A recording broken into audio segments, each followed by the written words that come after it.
कुठे गेले ते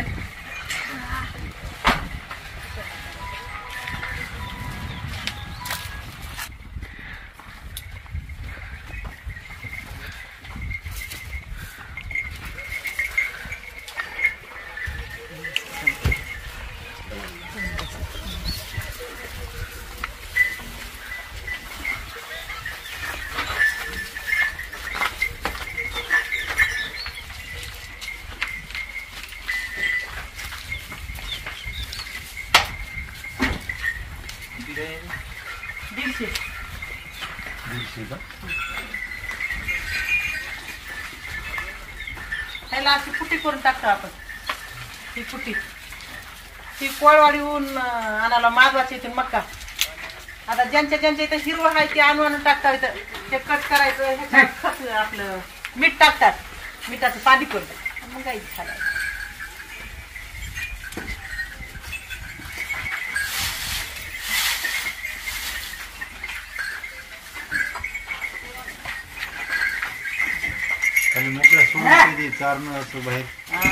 हे काय इकडे सगळं जंगल आहे आपलं.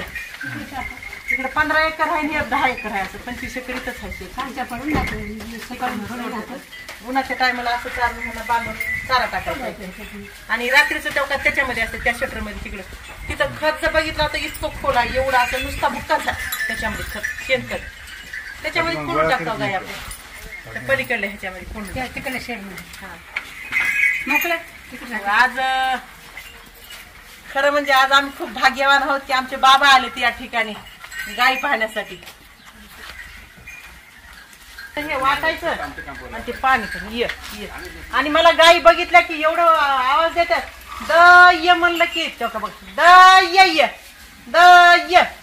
आता ओरडा सकाळी तरी सोडायचं असते त्याच्याने भूक लागली असते. बा करून ओरडलं की लगेच ओरडतात ये ये ये.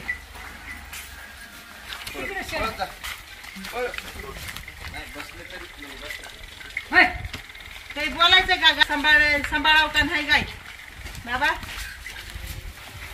या.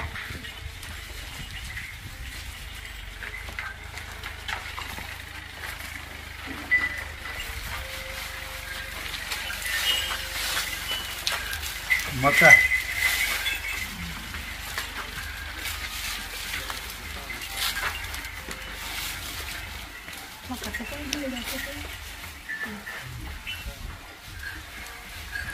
तुमच्या बाबाच्या चेहऱ्यावर तेच किती आहे पण.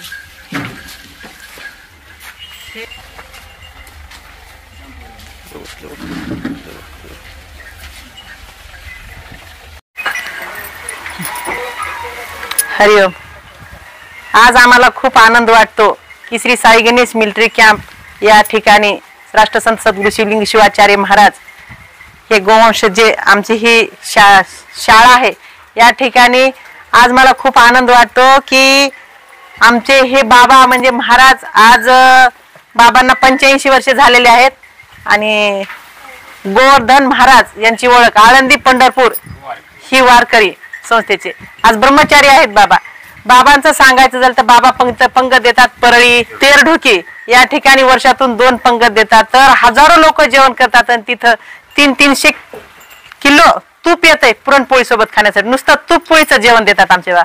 ही कुठली शक्ती आहे कुठलं काय आहे हे काहीच माहित नाही आम्हाला. पण आज मला आनंद वाटतो की त्यांचे चरण पादुका चरण पाऊल या ठिकाणी आमच्या गायीच्या या ठिकाणी पडलेल्या आहेत. ही गायीची सेवा पाहण्यासाठी आलेले आहेत बाबा या ठिकाणी. अयोध्या काकूनी 300हून अधिक गायीचं संगोपन केलंय. मागच्या 20 वर्षापासून ताई गोमातेची सेवा करत आहेत.